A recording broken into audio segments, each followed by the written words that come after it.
Isasabihin ako sa'yo, na-scam ako. Ikaw ba? Na-scam ka na ba? Ops. Seryoso na natin. Pero ibabahagi ko ngayon sa vlog na ito, what are the worst investments dito sa Pilipinas? Or worst investment in life.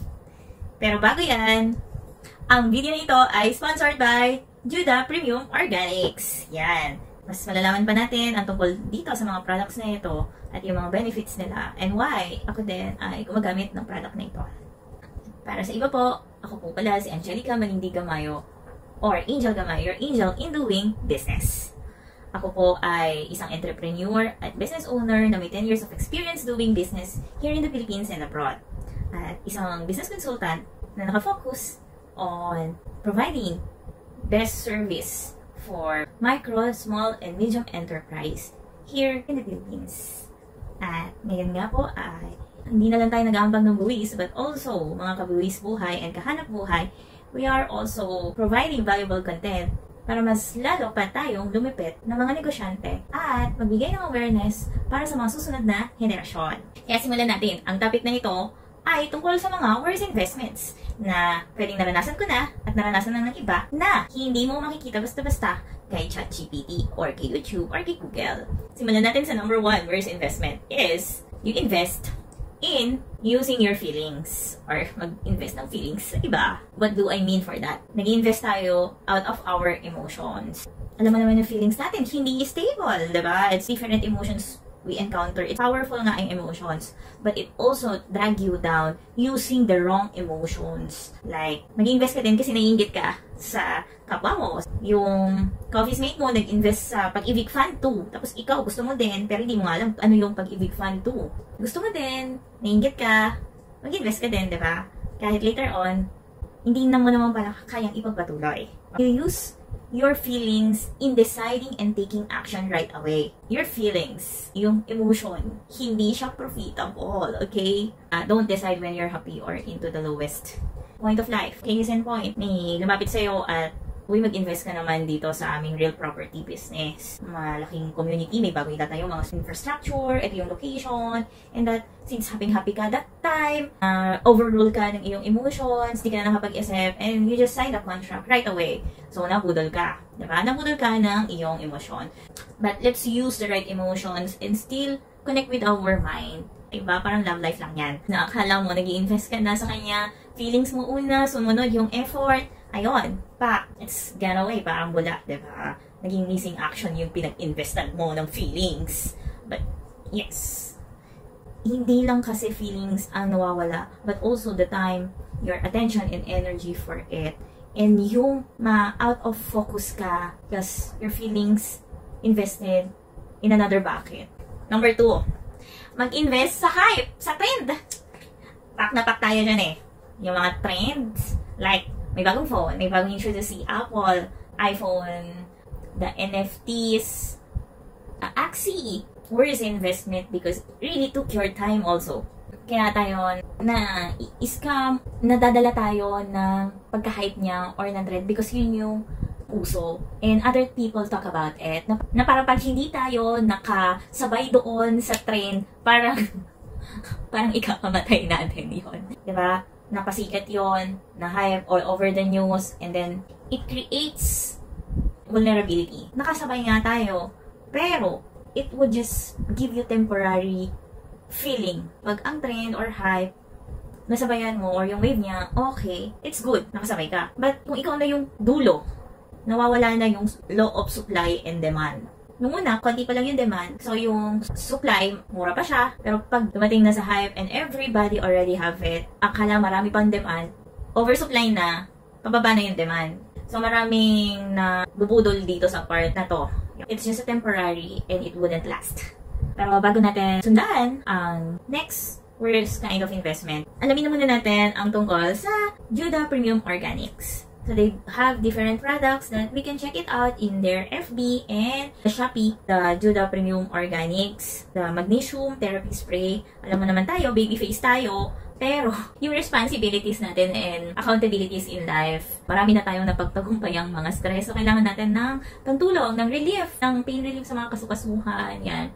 Malaking tulong ang Judah Premium Organics to take away the stress na kinakaharap natin every day in our life, in our business nga.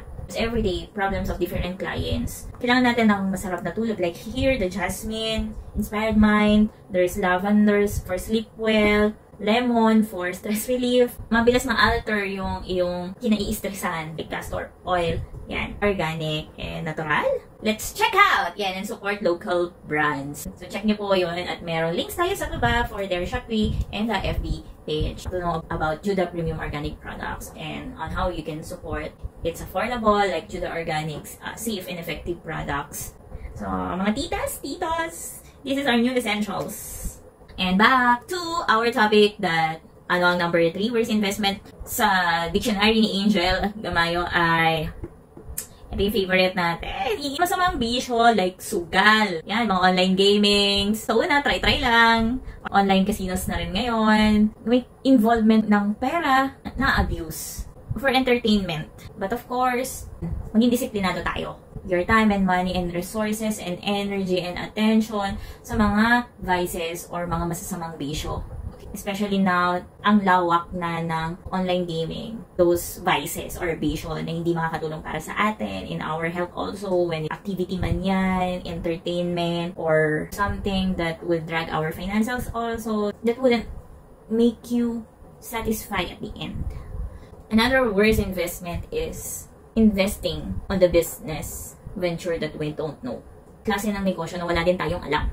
We want to take risks, kaya tayo nag-invest. Business venture, for me, it's worst investment. Sinasabi ko nga lagi that we should invest in ourselves, in yourself first, before you invest for other people as well, or into venture out, especially in business, na it can break relationship. Sometimes we burn bridges.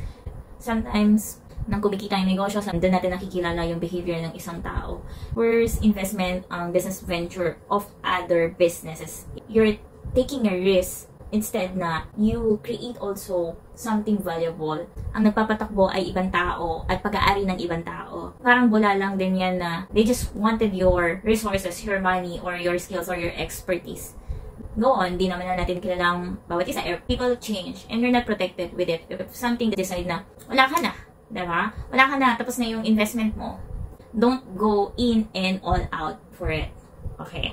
Number 5, investing in nothing. Yung wala kang ginawa. You didn't invest at all. Wala. Parang katulad ng the parable of the talents. When the master went to travel, nag-iwan siya sa kanyang talents ng something. So iba-iba sila. Pero pagbalik niya, the other one, itinago na lang niya. Wala siyang ginawa. Wala kang ginawa sa talent mo, sa resources mo, sa time mo. Nag-aaksaya lang tayo ng oras. But definitely, hindi ka na nagsasayang ng oras when you seek knowledge, when you ask, when you do your research. Ang mahalaga kasi, we take the risk or we share the risk at the same time. We continue to improve, to be better sa pinili natin na paglagyan ng ating mga time, resources, money, attention, and the energy. Because these investments or pagbibigay ng kapital or pamumuhunan, we should be serious about it. Because what we do today is for a better tomorrow.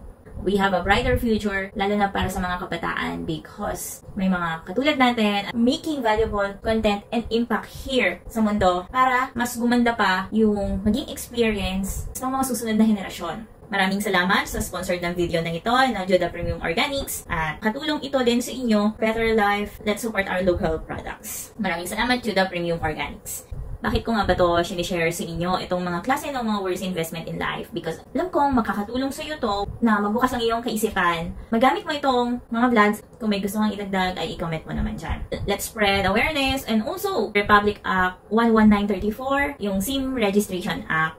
Magkaroon ng proteksyon ang bawat isa kasi nga nauso yung scam. So para maiwasan yung mga scams and everything, register dapat ang ating mga SIM cards para malaman natin and be aware yung mga tumatawag sa atin at nagpapadala ng mga messages na ikaw ay nanalo ng ganito, claim ang iyong award. Kahit di ka naman sumali sa mga raffles, diba? Yun, let's be vigilant and let's do research for everything na nag-offer sa atin ng mga investments. Maraming pang mga klase ng investment pag tayo ay nagsisik, nag-a-ask sa mga pinagkakatiwalaan natin ay masusugpo natin itong mga panlilinlang. Ibahagi mo din ang iyong karanasan kung testimonial also sa comment section would be also helpful to other people as well. Kaya tulungan natin ang bawat isa. Let's be a Filipino na may malasakit sa kanyang kapwa. Labanan natin itong mga klase ng masasamang anhikain and personal interest only. Tayo ay maging instrumento ng kabutihan para sa iba at maghilaan pataas. Papunta sa tagumpay. Maraming salamat po. In all things that we do, may God glorify. Know that mahalaga ka. And always remember that there's good, better, and best ways to execute things. Kaya, paalam!